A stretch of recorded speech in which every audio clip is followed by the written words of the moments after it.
खाना दिया गया बिना किसी सैनिटाइज़र, मास्क और पीपीटी किट के। हम एरिया में गए, वहाँ पर जाकर लोगों को हमने समझाया, कोरोना की हमने जानकारी दी, मास्क की जानकारी दी, घर घर जाकर हमने मीटिंग ली है, लेकिन हमें डिपार्टमेंट से कोई सुविधा नहीं दी गई और ना ही हमारा कोई इंश्योरेंस है आज तक। कितनी बहनें हैं जो हमारी कोविड के दौरान एक्सपायर कर गई हैं, लेकिन आज तक किसी को कोई इंश्योरेंस नहीं मिला है। मानदेय हमें सिर्फ दिया जाता है 9,678 रुपये, लेकिन उसके अंदर हमसे इतना ज़्यादा काम लिया जाता है कि अगर हमें पूरा दिन भी लग जाए काम करते तो हमारा दिन ख़त्म हो जाएगा, लेकिन काम नहीं ख़त्म होगा। 24 रजिस्टर हैं हमारे जो हम मेंटेन करते हैं, 24 रजिस्टर में भी काम करते हैं। उसके बाद एक पोषण ट्रैकर ऐप है जो हमने फ़ोन के अंदर डाउनलोड किया हुआ है। उस ऐप में भी हम जितने भी रजिस्टर हैं उन सारा का सबका काम हम ऐप में भी डालते हैं। लेकिन इस ऐप को चलते हुए 1 साल हो गया है, लेकिन ये सही तरीके से काम नहीं करता। ऊपर से कोऑर्डिनेटर हमारे ऊपर दबाव डालते हैं कि ये ऐप रात के 9 बजे के बाद चलेगा, आप रात के 9 बजे के बाद काम करो। आप ये बताइए, हमारी ड्यूटी 9 बजे से 2 बजे तक है, तो रात के 9 बजे हम अपने घर का काम करें, खाना बनाएं, घर को देखें या हम ऐप का काम करें। इस तरीके से, जिस तरीके से हमारे ऊपर काम का प्रेशर है, काम का लोड है, इतने सारे रजिस्टर में काम करवाया जाता है, पोषण ट्रैकर ऐप में कर, उससे पहले एक ऐप और चला था कॉम केयर, जिसके अंदर सभी वर्करों से पूरे के पूरे जितने भी 95 प्रोजेक्ट हैं उन्हें फ़ोन देकर सारा का सारा सर्वे हमारा फ़ोन में डलवाया गया था। उस फ़ोन में जैसे ही हमने डाटा फीड कर दिया, वो एक तरह से सरकार ने हमसे जनगणना करवा ली और जब वो सारा डाटा सरकार को मिल गया तो वो ऐप बंद कर दिया गया। अब वो ऐप बंद पड़ा है। ये जो काम सरकार हमसे करवा रही है, ये ज़बरदस्ती करवा रही है। हमारी बहनें भोली है, लेडीज़ जो होती हैं वो भोली होती है, उन्हें नहीं पता। ऊपर से सुपरवाइज़र, सीडीपीओ दबाव डालते, प्रेशर डालते, बार बार धमकी देते कि तुम्हें नौकरी से निकाल देंगे, नौकरी करनी है करो वरना अपने घर बैठो।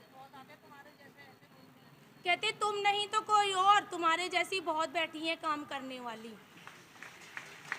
कहने को ड्यूटी हमारी 9 से 2 तक है, लेकिन हमें जब मर्जी सुपरवाइज़र कॉल करती है, अभी हमें कोविड का सर्वे दो, कितनों को इंजेक्शन लगा है, कितनों को नहीं लगा है ये बताओ। हम बच्चों की एक्टिविटी करवाते हैं, वो भी हम घर घर जाकर करवाते हैं। को कितनी प्रेग्नेंट महिलाएं हैं, कितनी हमारी पोषक महिलाएं हैं, कितने 0 से 6 के बच्चे हैं। एक आंगनवाड़ी के अंदर 1000 से लेकर 1500-1600 की पॉपुलेशन आती है, जिसके बीच में डिपार्टमेंट सारा गवर्नमेंट है, सारा सरकारी है, सबको सैलरी मिलती है, सारी सुविधाएं मिलती है, लेकिन हमें विदाउट किसी भी सुविधा के हमें इतने बड़े एरिया में छोड़ दिया जाता है कि जाओ सर्वे करो। ना कोई मास्क है, ना सैनिटाइज़र है, सर्वे करो, खाना देकर आओ। एक THR आता है हमारी आंगनवाड़ी में, टेक होम राशन, जिसमें 1300 ग्राम का पैकेट होता है 0 से लेकर 6 साल तक के बच्चों का, और गर्भवतियों का होता है 1690 ग्राम का। हमारे पास बेनिफिशरी कम से कम भी 160 के आसपास होती हैं, उससे कम भी होती है, 160 से ऊपर भी होती है। अब आप ये बताइए, इतने कट्टे उठाकर हम घर घर जाकर THR कैसे देकर आएंगे? जब केजरीवाल सरकार राशन दे रही है, उन्होंने भी बोला था कि हम घर घर जाकर राशन देकर आएंगे। क्या केजरीवाल सरकार ने घर घर जाकर राशन दिया? जिन स्कूलों में उन्होंने राशन बांटा है वहाँ पर उन्होंने भीड़ जाकर देखो, सारे के सारे ऐसे आपस में भीड़ के खड़े हैं और उन्हें ऐसे राशन दिया जा रहा है, वहाँ पर ना कोई मास्क है ना कुछ है। लेकिन हम तो फिर भी तरीके से देते, सबकी लाइन बनवाते। अगर हमसे बोला जाए कि आप अपनी आंगनवाड़ी में खाना बांटो, ये हमारी जिम्मेवारी, हम लाइन बनाकर बांटेंगे, मास्क लगवा कर बांटेंगे, दूरी बनवा कर बांटेंगे। लेकिन आप ये बताइए, इतने बड़े बड़े कट्टे, इतने किलो के कट्टे एक आंगनवाड़ी वर्कर और हेल्पर कैसे उठाकर लेकर जाएगी और घर घर जाकर देकर जाओ। और इस बात की गारंटी है कि जिस घर में हम जा रहे हैं वहाँ पर किसी को कोरोना नहीं है। इतने हमसे काम लिए जाते हैं जिसकी कोई पेंशन का काम, क्या आंगनवाड़ी वर्कर का पेंशन का काम है? वो भी हम करते हैं। क्या आंगनवाड़ी वर्कर का जनगणना का काम है? नहीं है, वो भी हम करते हैं। पीएमएवाई का काम, सरकार जो भी नई स्कीम लाती है उन्होंने ये ठाना हुआ है कि जो भी नई स्कीम है सबसे पहले किससे करवाओ? आंगनवाड़ी वर्कर से, क्योंकि आंगनवाड़ी वर्कर जड़ से जुड़ी हुई है। वो 1-1 हज़ार की 1500 की पॉपुलेशन में बिल्कुल घर घर जाती है, उसको अपने एक एक बेनिफिशियरी के बारे में पता है, एक एक घर के बारे में पता है। तो हमसे ज़्यादा इनके प्रचार को कौन कर सकता है? आंगनवाड़ी वर्कर और हेल्पर कर सकती है। तो उन्होंने सोचा हुआ जो भी स्कीम आती है सबसे पहले आंगनवाड़ी वर्कर को दो और हेल्पर दो, लेकिन सैलरी के नाम पर क्या मिलता है? मानदेय, वो भी 9,668 रुपये, और जो कि कभी टाइम पर नहीं मिलता।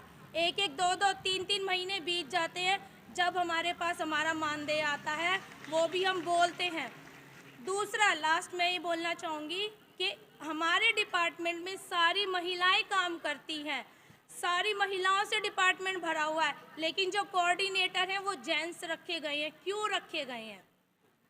दूसरी सबसे बड़ी बात, एक जो हमारा मंत्री बैठा है राजेंद्र पाल गौतम, फिलहाल तो जेंट्स को हमारा मंत्री होना ही नहीं चाहिए, हम में से किसी को मंत्री होना चाहिए, क्योंकि हमसे ज़्यादा अच्छी फीलिंग और कोई नहीं जानता कि एक आंगनवाड़ी वर्कर और हेल्पर कितनी परेशानियों से गुजरती है, कैसे काम करती है, कैसे खाना बांटती है और कैसे अपना घर चलाती है।